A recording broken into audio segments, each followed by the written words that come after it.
Did you know that there is an entire part within you that is driving your patterns, your cravings, your fears, your projections? And this part of you is what's actually driving the ship a lot of the time. Even though we walk around thinking we have all the answers, we're definitely in charge of what we are doing. But the reality is there's another piece of us that is often the one that is calling the shots. Now, this is your unconscious mind. So today I wanted to talk a little bit about one way to connect to this part of yourself, whether it be for your spiritual work, your shadow work, your dream work, all of these things that we all find fascinating over here at Healing for Hot Messes.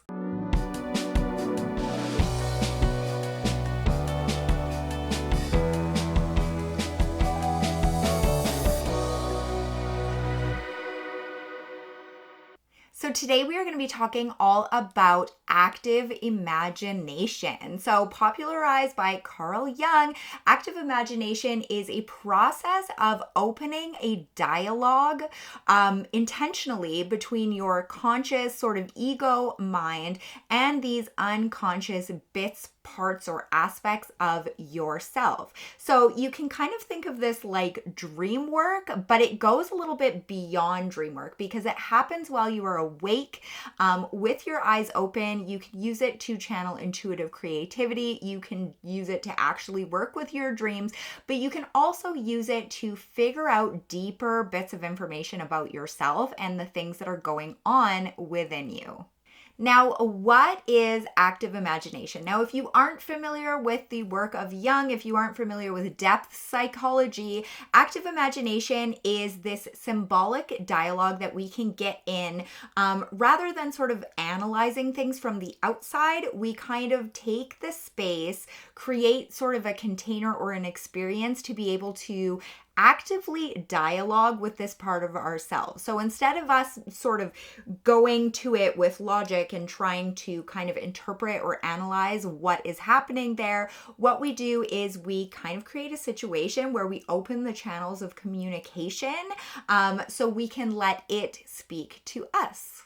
Now, there is a quote by Jung that I absolutely love. So the goal of active imagination is to give voice to the unconscious in a way that brings it into conscious relationship. Now, if you are a fan of Jung and you want to learn a little bit more about active imagination from the horse's mouth, I highly recommend the Red book. This book is wild, you guys. I would say it's not like an easy read, you can see, but it is so fascinating. There's so much rich images and symbolism in here, so much about Jung's experience himself. This book is truly amazing. I affectionately refer to it in my brain as Jung trips balls down imagination lane, which is kind of all about like what active imagination is all about. Now, why would we use active imagination? So we use active imaginations when you are, say, a deeply self-aware person that might be trapped in these methods or modes of like logic thought. We might be trying to analyze things too much. We might be trapped in this like internal noise, right? So when we engage in a process of active imagination, what we are allowing ourselves to do is cut through internal kind of thinking loops. We can reveal little hidden aspects or symbols or something about ourselves that might be hiding. We can have kind of unexpected intuitive hits or clarity that can come in. And it helps us really bridge that space of intuition and integration. So it's very, very helpful when you're doing things like dream work, when you're doing things like shadow work, when you're doing things like identity shifting, or symbolic / artistic creative healing. Now, some of you might be familiar with like parts work or shadow work. I know that I have shadow work incorporated in a lot of my books, and I even wrote this shadow work for Hot Messes. This is my shadow work guide. I think arguably the easiest, kind of funnest, most approachable shadow work guide you're going to find. But active imagination is very similar in the sense that it is kind of giving a voice to these different inner processes, little inner pieces of of ourselves. Now, if you are curious how to do it, there's a few different ways you can approach it, but I'm just going to give you like a quick and dirty description right now so that you can walk away from this and perhaps try something as soon as tonight. So first is to create the space. Set your space, create the container, like find maybe 20 minutes where you're unlikely to be interrupted. Maybe this is like during your meditation time. Maybe this is like before you go to bed, your chill out time. But basically sit with a pen and a piece of paper or a voice recorder or art materials, anything like that, and begin by setting your intention that you are opening up a space to hear what is wanting to come through from your subconscious.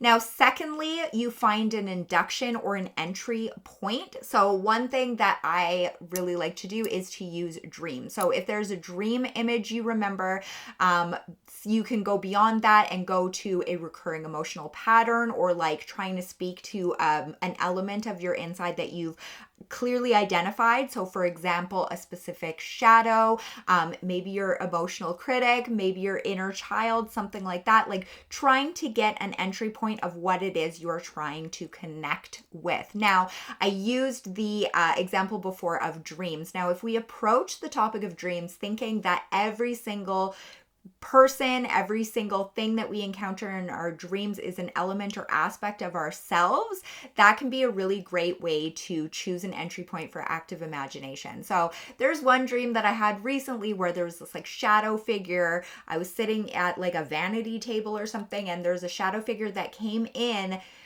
completely like dark silhouette, and it looked like he had I don't know if he had an item, but he came kind of swinging, and I slid down in the chair and I ended up waking up. Now, using an active imagination approach, I would set up my space and I would try and think about that character in that dream and maybe what its perspective was. What was it seeing? What was it experiencing? What was its motivation? Trying to build that connection with that element of myself, with that aspect that I saw. So your next step is to let it speak, allow it to speak. So you can actually try and dialogue with it. So you can try and ask it questions and then try and write out the replies as if it's kind of like coming through you, as if you're writing, say if you're writing a novel or something like that. Oftentimes with creativity, people have this experience of like kind of channeling out what the character is telling them. You could always draw or sketch. I know in my Shadow Work for Hot Messes book, there are a few activities there where you're actually trying to draw out this character, draw out this element of yourself. Or you could even do something a little more offbeat, like dance, try and, channel it through with interpretive dance, that sort of thing. But essentially, you're just trying to build a connection. It's not something you have to overthink or think of like a, quote unquote, right or wrong way. It's just a piece that you're trying to form that connection with, to see what it's got to say, to see what emotions come through, what sort of information is coming through. And then as you move on, it's important to kind of close the space by thanking that aspect of yourself so that you can take it away and move into the integration phase, right? So, with shadow work, that sort of thing, it can be really helpful for us to examine things by actually taking it out, imagining it as something outside of ourselves first, so we can kind of look around it, but then ultimately coming to a place where we realize that it's part of like the universe of who we are. Now, if you are looking for a quickie tool that might help you with active imagination kind of stuff, with it, creating a dialogue with, say, your shadow self, I do have a Meet the Shadow workbook that is free. You can download that below. I'll put the links down here. But ultimately, active imagination is a really incredible tool. Again, particularly, I think it works really well with like chaos magic. I think it works really well with identity shifting, and really trying to do this like very psychology-based spiritual / healing work. Because after all, the subconscious has such a massive and profound impact on how we show up to the world, like what we believe is true and possible for us. And it doesn't speak in logic, right? It doesn't have to always make sense to us. So it's really helpful if we use these tools like depth psychology tools, active imagination, that sort of thing, to really allow a space for us to listen, right? To actually try and figure out these patterns, this stuff, this undercurrent that runs underneath, a lot of our conscious ego selves. Let me know if you have any questions about depth psychology, about active imagination, about anything down below in the comments. And if you are experienced with using active imagination as part of your practice, let me know below in the comments. If you are new here, feel free to like, subscribe, and share this video. And until next time, bye.